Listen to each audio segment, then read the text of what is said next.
Sparkle Time with Miss Ruby and Jessica! Welcome! It's me, Jessica. My grandma told me all about the star of our show, Miss Ruby. Miss Ruby was the first black child to go to an all-white school in Louisiana. Her amazing strength and courage helped change history. Today, Miss Ruby goes all over the world teaching kids like us to value acceptance and diversity. It is an honor and privilege to have her join us today. But first, please meet some of my friends. Hello. Hepzibah, Vera Vara. Hi. Jillian. Hi there. Ori.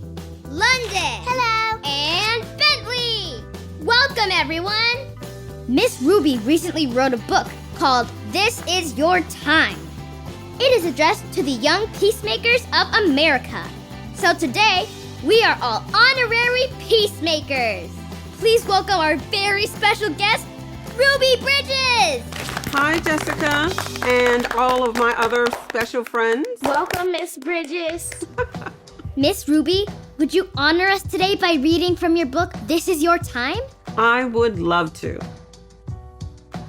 60 years ago, in 1960, my life changed forever. Although I was not aware of it, our nation was changing too. What I remember about that time, through my 6-year-old eyes, is that there was extreme unrest, much like what we see today. I was chosen to be the first black child to go to an all-white school, William Frantz Elementary, in my hometown of New Orleans. I did not yet know that I had stepped into the history books. For my whole first grade year, I had to be escorted to and from school by 4 federal marshals under the order of the President of the United States because people were afraid for my safety. Going into and coming out of school every day, I walked through crowds of people yelling and screaming threats, throwing things at 6-year-old me. Wow. They were against the integration of black and white children in the same schools. I had been so excited to meet and make new friends at this new school and was met with something utterly different and very terrifying. It was a difficult decision for both of my parents to agree to let me go to school along with the federal marshals, especially for my dad. But they knew it was necessary. Does anyone have any questions so far? Miss Ruby, that is a lot to think about. Your book is addressed to young peacemakers. What's the best way for kids like us to be peacemakers? Well, I think the best way, the safest way, and the easiest thing to do is just to be kind to one another. It reminds me of my mom saying to me, "Do unto others as you would have them do unto you," which basically means treat people the way that you would like to be treated. Any other questions? London? Were you afraid to go to school every day? Well, not really. And basically it was because I was escorted by 4 very tall men that were federal marshals who took very good care of me every day. Okay. Miss Ruby Bridges, is your school still there? Absolutely. It was once hit by Hurricane Katrina, but it's been rebuilt and it's still there. And what you won't believe is that I'm still there as well. But I'm a statue sitting in the middle of the playground.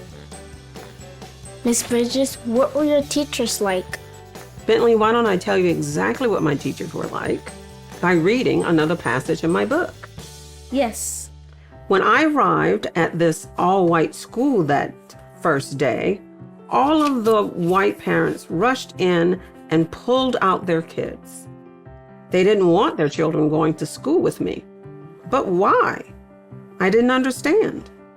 They had never met me or even seen me before.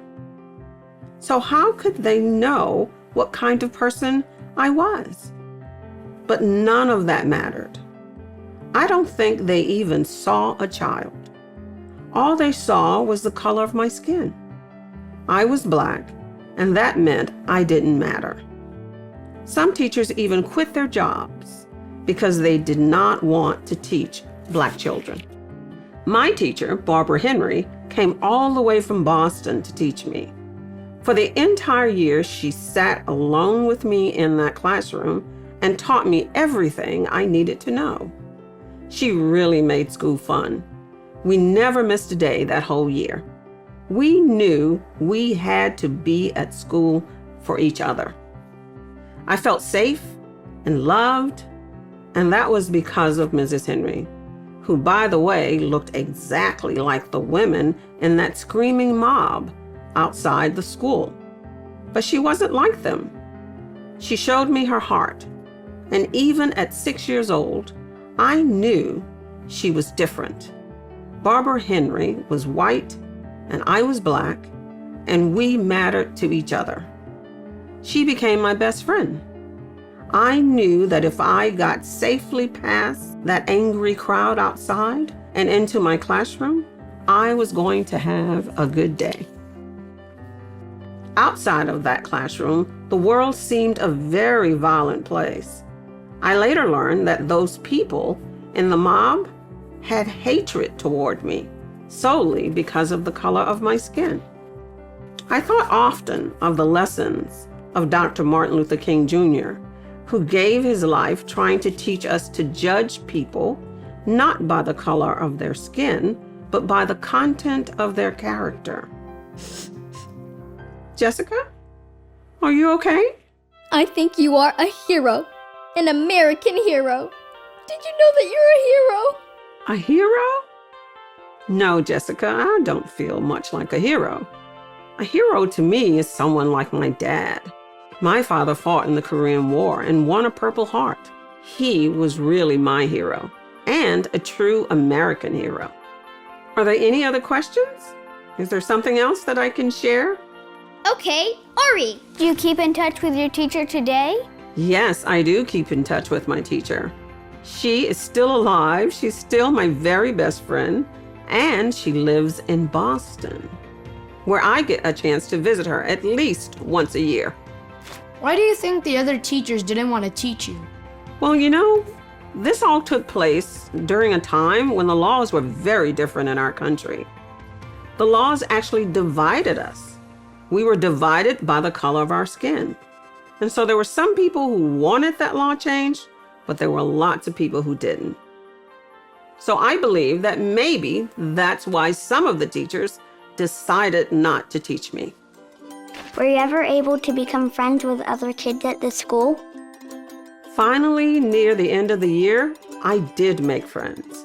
There were some kids who actually crossed that mob. They were never protected by federal marshals, but they were being hidden away from me, and Mrs. Henry managed to take me to where they were, and I was able to make friends. When you go to schools now, what is your message to young people today? Well, I visit schools often, and my message to young people is that racism has no place in the minds and hearts of our young people. That I do believe if we are going to see change, it is going to come from you guys, our young people. I think about how Dr. Martin Luther King and Congressman John Lewis, they actually stood for change. And they dedicated their lives to making sure that all of us had equal rights. And so if we are going to see change, I think that each and every one of us, no matter our age, have to be responsible for making sure that this country is actually better than the way we found it when we got here. Just as I said earlier, I think that what we all should live by is to do unto others as we would have them do unto us. And I am pretty sure that Dr. Martin Luther King and Congressman John Lewis would agree with that wholeheartedly. Thank you, Miss Ruby. Have you ever heard of Miss Honeycomb and Small Uncle? I don't believe I have. It's one of my favorite shows. My friends and I would like to close by singing a song from that show, just for you. We've learned so much from our friend today, but now it's time for us to say goodbye, goodbye. From Circle Time with Miss Ruby. And me, Jessica! We love you, Miss Ruby. Thank you. Thank you. Love you guys too. Thank you so much for having me. Thanks for watching. Bye!